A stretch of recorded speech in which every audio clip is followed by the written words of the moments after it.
Bismillahirrahmanirrahim. Assalamualaikum warahmatullahi wabarakatuh. Alhamdulillahi rabbil alamin.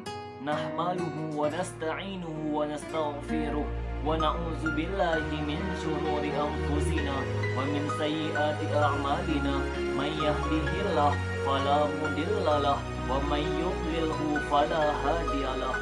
Asyhadu an la ilaha illallah wa asyhadu anna Muhammadan abduhu wa rasuluh sallallahu alaihi wasallam. La nabiyya ba'da amma ba'du. Pertama-tama, marilah kita panjatkan puji syukur atas kehadirat Allah Subhanahu wa taala yang telah memberikan kita nikmat iman dan Islam dan nikmat sehat wal afiat.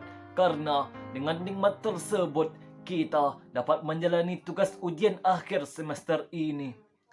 Tidak lupa salawat beriringan dengan salam semoga tercurahkan pada baginda Nabi kita, Nabiyana wa Habibana Muhammad sallallahu alaihi wasallam, Nabi akhir zaman, kepada keluarganya, sahabatnya, pengikutnya, hingga pada kita semua.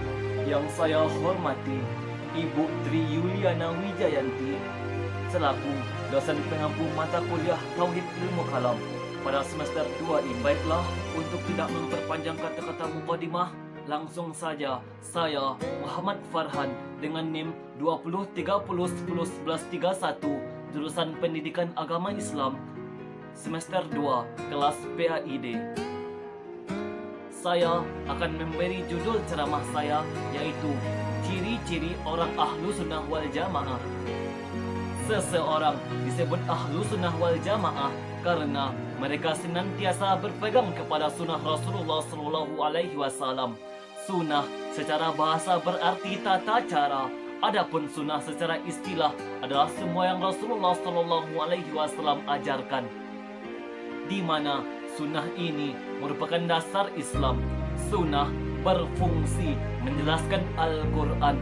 Oleh karena itu, jika ada yang berkata bahwa kita membutuhkan sunnah dan mencukupkan diri dengan Al-Quran, maka bagaimana kita akan mendapati memahami Al-Quran? Apakah ada dalam Al-Quran yang menjelaskan jumlah rakaat dalam salat dan lain sebagainya?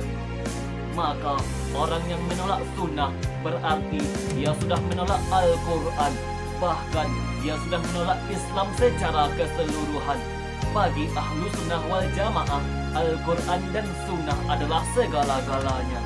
Al-Quran dan sunnah di atas ucapan manusia. Hal ini dikarenakan bahwa firman Allah Subhanahu wa taala dan sabda Rasulullah Sallallahu Alaihi Wasallam adalah wahyu. Sedangkan wahyu adalah lebih tinggi daripada pendapat manusia.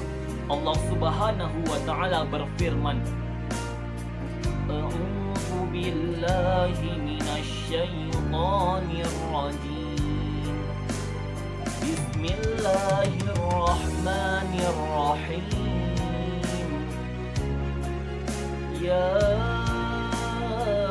ayyuhalladzina amanu la tuqaddimu baina yadayillahi wa rasulih.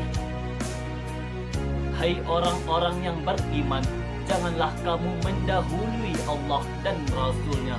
Al-Quran Surah Al-Hujurat ayat 1. Dalam ayat ini kita dilarang untuk mendahului Allah dan Rasulnya. Kata Ibnu Abbas, maksudnya adalah bahwa jangan sampai kita mengucapkan kata-kata yang tidak sesuai dengan firman Allah dan sabda Rasulullah. Lalu Allah Subhanahu wa taala berfirman, Ya ayyuhalladzina amanu la tarfa'u aswatakum